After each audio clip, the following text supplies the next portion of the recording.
We all know the drill in Hollywood these days. Okay, you know the drill. You know the drill. Guys, you know the drill. You know the drill. I don't. You make a new intellectual property in the form of a new film, and then you milk it for a sequel, and then you milk it for a prequel. First you go forward, then you go backward, and well, this franchise has definitely gone backward in more ways than one. Now, I have seen the first Quiet Place, the John Krasinski one, and I have seen the Cillian Murphy one, although I barely remember that one. The first Quiet Place movie is the best one in the franchise. Now there's a new one out in the form of a prequel, A Quiet Place Day One. And oh boy, I've watched it, so you don't have to. So sit down, grab a drink, and enjoy this rant of sorts with me so that you don't have to watch it. Now, look, the movie is not fully out yet, but it is coming to streaming early. Who knows? Maybe by the time you're watching this, it's on streaming, but you'd rather watch a YouTube video instead. I don't blame you. That's why I make these videos, and that's why, honestly, I watch YouTube probably 80% of the time compared to Netflix, compared to going to the movies. Let's be honest, this shit is just more entertaining half the time these days. Now, I do digress. A Quiet Place Day One is not absolutely dog shit. I just believe it's not necessarily worth your time. Maybe this YouTube video isn't either. That's fine too. I don't know why you're here if it's not, but it might be, because I'm just going to spill the beans and break down the whole plot for you and possibly discover some of the issues I had with it at the same time. So yeah, let's do this. So A Quiet Place Day One starts out with the epic shot of the New York City skyline, and it talks about New York City giving off a 90 decibel average level of sound, if you will, comparable to the 90 decibel scream of a human. And then we start out with our main character, who's a cancer patient of some sorts, or I don't know, she has a disease that I forgot exactly which disease it was. All right, forgive me. But she's dying. She's in a hospice care home, essentially. She's played by Lupita Nyong'o, and she talks about how everything is just dog shit. She hates the world. She hates people. She's just a piece of shit, but we forgive her because she's sick, I guess. That's cool. Anyways, after our introduction to the character, an alarm goes off immediately in the hospice care center, and I thought this was when shit was going to hit the fan, but no, some nurses just run by the camera, and it was a complete bullshit trailer shot, false flag, red herring, whatever you want to call it. It was stupid. It was literally just a trailer shot. It meant nothing for the plot. But anyways, her friend that works there, who's actually not a friend, she tells him this later, she's kind of a dick. He asks her to go to the city for a show. She's apparently just a very mean person, and she knows it. She accepts this. In this meeting she's in, she calls out to the audience. She's like, look, I know I'm a dog shit person, all right? And she also has this cat who she takes for walks. Pretty cool. She tells the cat, quiet, you're getting bad. Is this a foreshadow? Yes, it's definitely a foreshadow, because the cat shuts the fuck up for the rest of the movie. I shit you not. Please watch the movie for yourself and tell me. I do not believe the cat makes another sound for the entire film. That's exactly what cats are known for. That's the great cat. They always follow directions. But anyway, she has an old iPod video placing this in the, 2003, 2005 era, perhaps, probably a little bit earlier. I don't know. The iPhone came out in 2007, right? So yeah. Anyway, she goes back to her room and she puts a medical patch on. So we know she needs to have this to survive. That's going to be kind of an important detail in the plot later. It does affect the plot, so I like that. She takes her cat everywhere, even into the city, as she rides a bus the next day to go see the show with her hospice manager friend, her caretaker, if you will. Sorry, couldn't find the right word. But yeah, they go into town to see a marionette show, like a puppet show at a local theater in New York. And I do like the setting being New York City. It's fantastic. A perfect place to set A Quiet Place Day One, albeit underused, because pretty quickly the city just feels completely empty, almost like they evacuated it to film a movie. And yeah, that happens. I don't know. The potential was wasted with the setting here, even though it's a cool idea. Now, this marionette man has a puppet. It's like this little kid, like a Pinocchio-esque thing. And he makes it blow up a balloon, and then it pops and he falls, foreshadowing that sound will kill you. Very on the nose. Anyways, we cut to Lupita. I'm going to call her that because I forgot her character name. I'm going to call them Lupita and Joseph, the two main actors who become the two main characters. So yeah, Lupita leaves the show early. Something is happening in the city. Cops are going everywhere. The nurse hospice friend tells her she has to go back to the care center and makes her get on the bus, but not before she argues with him about wanting to go get pizza. That's like her main goal in this movie. She really wants that damn pizza for nostalgic reasons, and she just doesn't give a shit that the world's ending, apparently. She also tells the caretaker guy that he was never her friend. So yeah, she's kind of a dick, but the pizza's gonna be like the main objective for her in this movie. Over all else, almost. It's hilarious. Anyways, people make their way to the front of the bus and we see asteroids showering the city, and one of them nearly destroys the bus. Probably would have destroyed our main character here if she didn't get on the bus. So good guy hospice dude. But yeah, she gets showered in this ash as she gets out of the bus, and this is probably the best, coolest shot in the movie. It was in the trailers. You know, it's one of those dazed and hazed and confused shots where our protagonist is, you know, going through the battlefield with the shell shock effect. It's pretty cool. I wish there was, I don't know, more of that shit, but it happens pretty quickly. The origin of the monsters. Asteroids come down, boom, shit's exploding, people are running everywhere. We're into the heat of things now, right? So she then goes through a sequence where people are getting taken away in the midst of all these dust clouds, and it's pretty cinematic. Well done. I'll give the movie points for that. We also see a cop car ram an ambulance, and boom, it explodes, and we get a title card. Quiet Place. A Quiet Place prequel.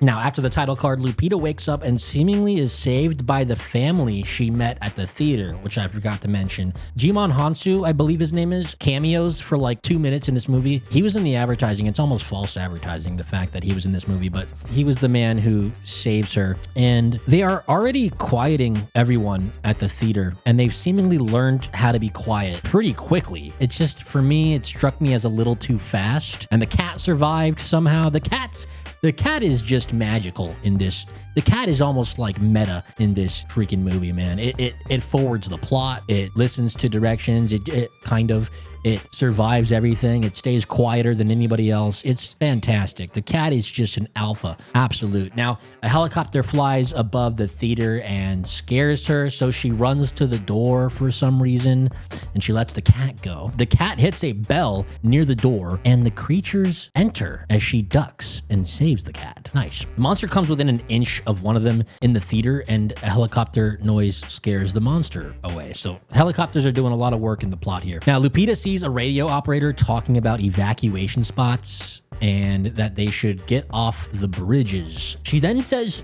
you know what? Fuck it. I'm gonna go to Harlem and get pizza. What? I don't know. Anyways. They talk through this written conversation, which is kind of clever. They're like writing, you know, on a notebook. I don't know how they magically found a notebook immediately in this theater, but yeah. Anyways, the power was out in this theater, by the way, and it randomly comes back on from a generator, I guess. Maybe there's like a timer on the kick-in. It wasn't quite clear. Maybe I missed something. And yes, I will miss shit in this review because I'm making this based off my notes. I went to the theater and saw it. I didn't pirate this shit. It's not out yet on streaming for me. So forgive me and go correct me in the comments because I know you guys love to do that and it's freaking hilarious. All right. So I'm all for it. My thoughts about the movie remain, you know, my overall sentiments, even if I get a few things wrong here and there. Now, the generator is obviously making a shit ton of noise. So stupidly, a dude goes to turn it off. He goes to the main noise source, even though they already know that noises fuck shit up or get them fucked up. And, well, in perfect fashion, this guy dies. That's for sure. Oh, did I mention it was her friend? I believe, actually her not friend, the hospice nurse caretaker guy. Yeah, he dead. Well done. Well done, hospice nurse. Well done, Lupita. Now, she was talking to the hospice nurse about having her little, you know, vacation to the pizza place during this apocalypse. And that's when he ended up going to, you know, check on the generator. But here's the thing. I was not really attached to these characters. So when he died, I really didn't care. I just kind of laughed. And so did our theater. Our theater, my theater, the theater was laughing more than anything else. The only emotion that was palpable in this theater was chuckles and boredom. It was outrageous. For a scary movie, that's not a good sign, right? Anyway, she ends up leaving the theater because who the hell wants to stay there, right? She goes for supplies at a bodega and then walks into the middle of the street, like right out in the open. Why do you need to walk in the middle of the street? I know it looks good, but it's the least safe thing you could do. Like, yeah, maybe you think they don't have eyes, but it seemed like she walked into the middle of the street so that a camera could film her and get an epic trailer shot. Well done, Hollywood. Anyway, she opens like some food or a package of sorts to eat, and she does this by a water fountain, so it's covering the noise, right? That's a good, clever thing. We know that from the first movie. Same shit. She then enters into the stream of the fountain, so she's like surrounded by the water stream, and she finds two kids who are hanging out inside of it, and she gives them a candy bar. I think that's what she was opening before. Sorry, I'm gonna get some of these details wrong. Like I said, typing notes on the fly in the theater.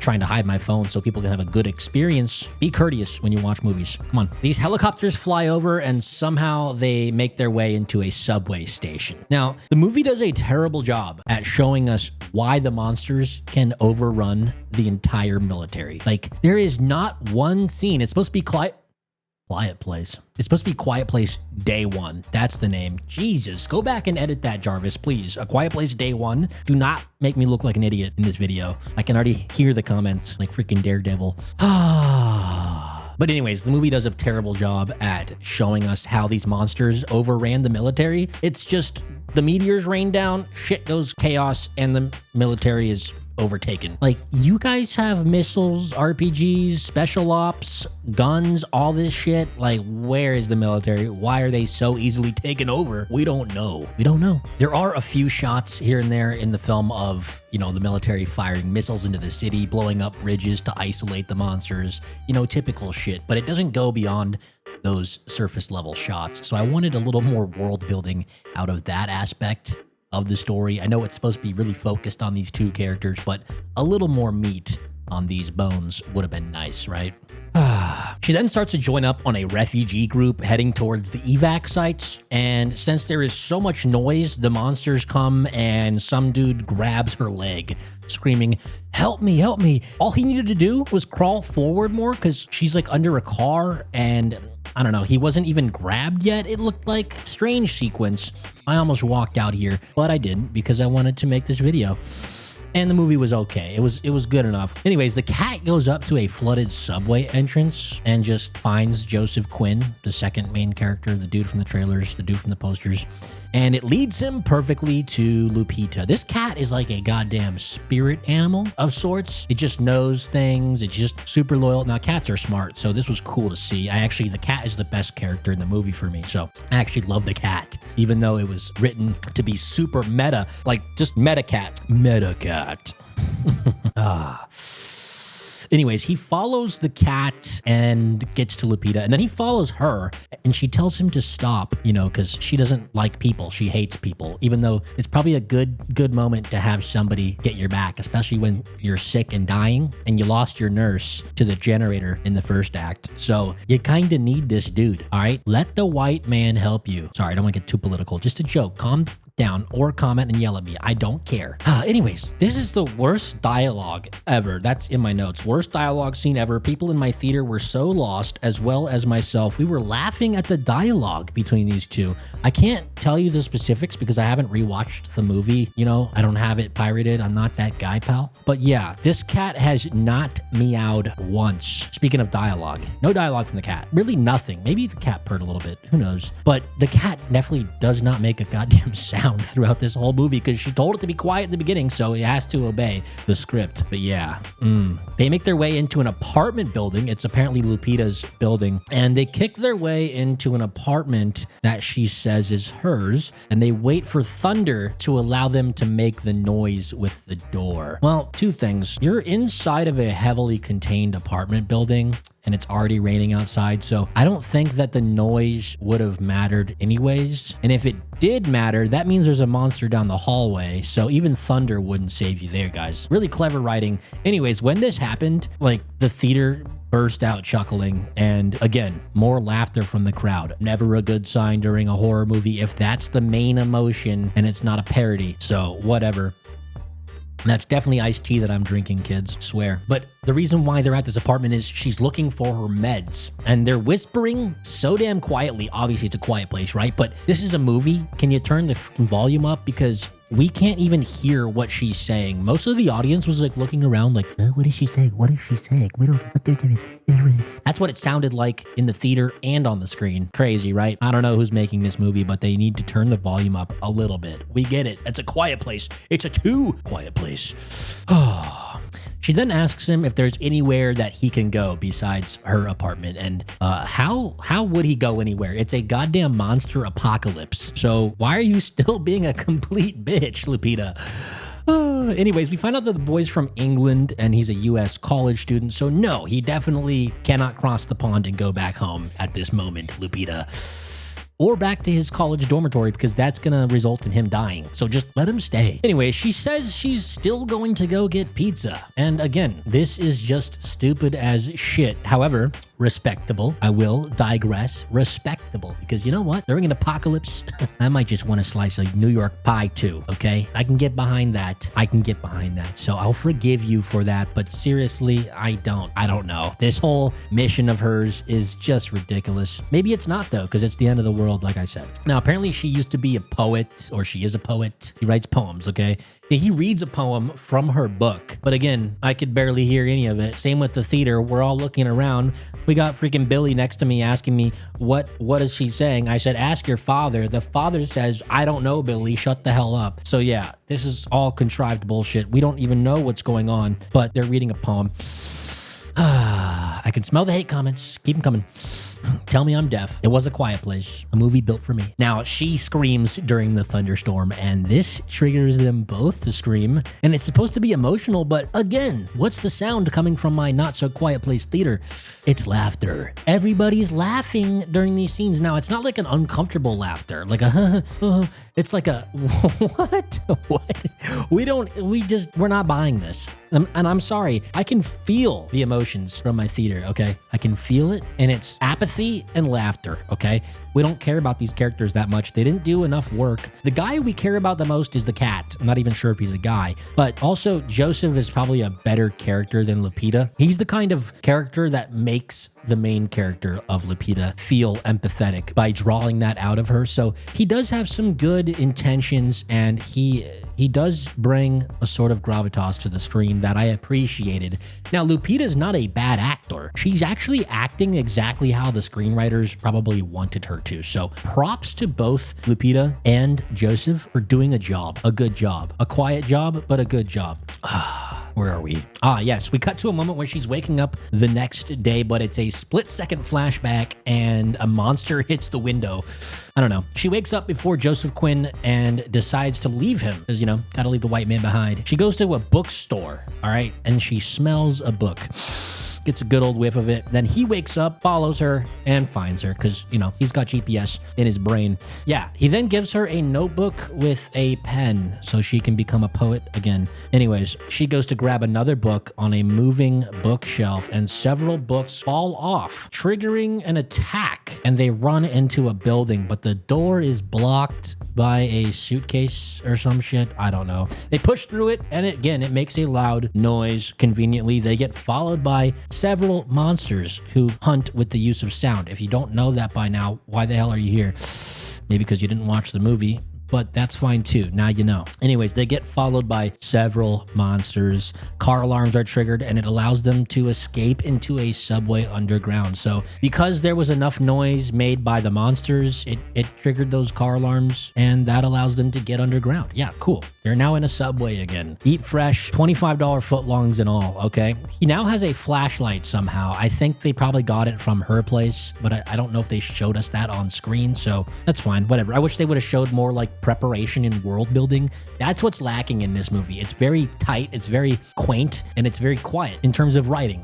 There's not a lot of world building, and there's not a lot of detail. It just, things happen really fast, and it's very focused, which is good because the movie goes by quickly, so you're not too bored. So well done, I guess. Anyways, a monster comes down to the station and jump scares them, and the cat is just an absolute meta Chad character and has no reaction. The cat just doesn't give a shit. Now, cats are very skittish animals for the most part, especially when big, loud animals are chasing them because they can become, well, prey because they're not very formidable unless they're chasing rats. But they're the rats in this situation. And the cat doesn't do shit. I don't know. The cat is just such a good actor. Almost too good. You know what I'm saying? Yeah. Anyways, they end up getting into the flooded subway tracks. Makes sense, you know, asteroids crashed down onto the city, so probably some flooding and piping was damaged, causing the, you know, the subways to get filled with water. Awesome. Great setup for a scene. Great setup for an amazing scene, right? Well, not really. They see the monsters lurking above, and they keep moving deeper into the subway tracks. Now, my question is, if they were prepared enough to grab a flashlight, and they know the monsters react to sound, why have they not gathered any resources to use as decoys? Seriously, they went to her apartment. They could have grabbed a number of metal items, forks, knives, whatever, even plates to toss and break, anything, maybe a speaker even to use at the end of the film conveniently to convey a message. But no, they just go in raw dog with no like actual tactical resources outside of a flashlight. I seriously think the biggest opportunity they missed was to have the characters actually be really clever. They sort of get out of situations by the skin of their teeth, and they don't think their way through that much. Now, it is cool that they went into water because, well, conveniently, the monster approaches and tries to get them in the water, and it conveniently doesn't know how to swim and it drowns. So now we know that the monsters can't swim, so get the hell to the water as fast as you can, right? No, we still got a movie to make. Anyways, they make their way to the exit somehow, and even the cat survives, holding its breath underwater for God knows how long. Super just strange. I don't know. I wish the cat would have like died and they like CPR'd it back to life. Something. We need something here to throw us for a loop. But yeah, I don't know. Somehow the flooded subway exits into a church like it's a reverse Nicolas Cage National Treasure movie or something. I don't know. There's some symbology there going on, like with the Jesus Christ is our savior. We've been in this, you know, hellhole for a while and we escape into the Lord's realm. Really cool. Good stuff. But the church is a magical place. So, you know, it causes a flashback. And I guess Lupita sees some shit and then wakes up. I forget what the flashback was even about. Sorry, let me know in the comments what the flashback was about. But yeah, Joseph goes looking for medicine now, and, you know, he needs to keep his new friend alive because he likes her and she's the main character. So he needs to go look for medicine, and he gets jump scared by the cat. The cat is just an all-knowing creature. I don't know. He ends up following the cat to some sort of wrecked building, and he sees a few monsters. And then he climbs up this metal beam to hide and to retrieve the cat. So the cat is the whole reason why he's here. And I don't know, nothing happens. He lays on the beam and monsters kind of look around him and he survives. He gets away. Eventually the monsters leave and he gets back to Lupita with the medicine. Now he gives her the medicine and they rest in the church. Again, an obvious salvation symbolism. Nice, whatever. Now she wrote a line in her book about when she used to go with her dad to a jazz club and they would get pizza afterwards, sort of like a family tradition, but he died just like she is dying now. I think he had the same disease. Maybe it's a heretical thing. I can't remember exactly. Let me know in the comments again. Fill me in. Not like that, but fill me in. And they utter this line in the flashback. Now, again, they're talking and it's way too hard to hear the dialogue in my theater, so forgive me. My notes are kind of scrambled on this one. Anyways, the next day they make their way to Patsy's Pizzeria, which is the place, you know, the holy grail of pizza for Lupita's character, a nostalgic place. They should have called this a nostalgic place. Right as I said that, a bunch of ice fell in my fridge. It's a sign from God, just like the church. Anyways, they then visit the jazz club where her dad played piano, which is right next to Patsy's Pizzeria. And he plugs in an iPod Nano to a boombox. So they do have a way to distract the monsters. I guess it's, I don't know, does the music actually play in the movie? I forgot. Probably not, because it would attract monsters, right? So he plugs it in, and I think he's just doing this as an act to like cosplay the events of the past without actually doing it. And she rubs her hands over a piano, and Joseph steps outside as she has her memories, right?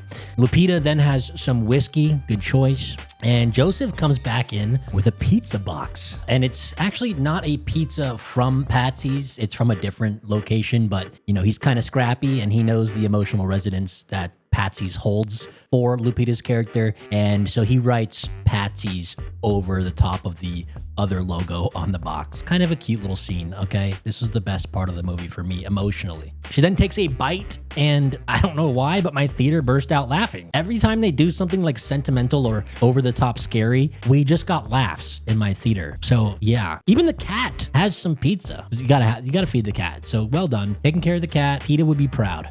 He then puts a stool on the stage and urges her to get up and presents her as part of his magic act with a deck of cards. Finally, something interesting happening. We got some real movie magic going on finally. Anyways, she does a card trick to reveal her card, and it's super cool, mystical, magical, romantical, spiritual, I don't know, whatever. They connect, they bond over this, and it's actually a very endearing scene, despite how comical I'm coming off right now. This was probably one of the most emotional scenes, if not the most emotional scenes in the movie, and really made me feel for these characters, if I'm gonna get down to earth real quick with you. So, real sad. Raise your glass up, because this was sad. Anyways, they see a ferry leaving, and they're on this fire escape balcony. I think back at her apartment, perhaps, right down the street. I don't know. The locations, the logistics are kind of hard to track in this movie. But yeah, they see this ferry, and for some reason it uses its horn, which, unless everybody on the ferry knows that the monsters can't swim, is a completely stupid idea. Now, I understand they use the ferry to maybe warn people that are stragglers in the area to jump into the water and swim their way to the ferry. But again, they must all know that the monsters can't survive in the water, or at least they hope that people are faster swimmers than the monsters. It just, upon hearing it at first, my whole theater was confused. Like, it's a quiet place and you're using the loudest tool that you have. So kind of strange, but you know, this noise does alert our main characters of the ferry, although they were on the balcony spotting it anyways. So I guess not. Whatever. Stupid shit if you ask me. She then gives him a yellow sweater, and they watch the monsters look on towards the ferry. Again, it uses its horn. So this thing is just horny for monsters to come after it. Now, I like the symbolism of her giving the yellow sweater to Joseph, because usually in horror movies, our main sympathetic character, for the most part, especially when they're girls, there's a trope called the final girl. Look it up. I'm not being misogynist. It's just a thing, for better or worse. There's a trope called the final girl, and her putting the yellow sweater on him turns him into the final girl. But like, not like actually but like, you know what I mean? Like, he's now going to become the survivor. He's the designated survivor. There's a TV show about that. Maybe it's better than the movie, but I digress. This is where she makes her ultimate play, and she sends Joseph off. They sneak out to the streets and they make their way towards the water. The boat is again horny as hell. It uses its horn, and the monsters move closer and closer to the water, but they're not jumping in. Obviously, they can't swim. I guess the monsters have all learned that they can't swim. They're evolving quickly. This is like Pokemon with a game shark. If you get that reference, your days are numbered, because you're getting pretty old. Anyways, yeah, how did the monsters learn how to use the no swimming rule? Did they all communicate telepathically with the one monster who died in the water? We don't know. Again, these stories are not told. But apparently, since the monsters read the script, they know that they can't swim. So they're kind of just, biding their time, waiting near the edge of the water. They see the monsters. Joseph and Lupita see the monsters, and Joseph starts breathing way too heavily. Like, dude, my guy, it's a quiet place. Calm down. Lupita comes in and gives him the cat. And what a great move, because, you hand me a cat, I'm going to stop breathing because I got allergies too. But yeah, anyways, the cat calms him down, and she says, run, and starts beating cars because she hates cars. No, She just is trying to make a distraction so Joseph can get the hell out of there and take a Olympic dive off of a pier to get to this, the ferry. But anyways, this attracts all the monsters, and the man from the theater, Jimon Hansu, I believe his name is. Correct me if I'm butchering the shit out of his name. But yeah, he says, stop the boat, because he kind of notices Joseph Quinn's character running towards the edge of the pier. And really, like, you don't know if these guys can swim. We don't know if you don't know that. We're going to assume that maybe you don't know if these guys can swim. The monsters can swim or not. I see you making jokes in my comments. Don't be that guy. Anyways, all that for one person. You're gonna stop the ferry. You got your family on there, bro. I feel like, he's a good dude, but like, you really gonna save him? Whatever. Anyways, Joseph makes his way to the water, but he kicks a metal thing on his way there because we need some, hurdles to jump through in this final action sequence to make it interesting. So yeah, all the monsters swarm him instead as Lupita makes more noise. So her efforts were futile in the end, maybe. Anyways, he finally runs towards the edge of the dock and he jumps off. But no monsters chase him, even though a monster chased him into the subway water. Again, not even a single monster jumps in. I would have loved if the conflict pursued him into the water and maybe Jimon Hansu's character could have jumped in the water to help save him, and he ends up sacrificing himself for Joseph to really illustrate his character. But no, conveniently, perfectly, all the monsters just halt and Joseph gets to the boat. Anyways, Joseph then pulls out a page from her notebook and it was written to him. And I believe it says, Joseph Quinn, the actor, you better take care of my cat. Don't rub his belly and don't feed him too much. He'll get fat. Thank you. Thank you for bringing me home and helping me live again. And she says, I forgot how the city sings. You can hear it when you're quiet.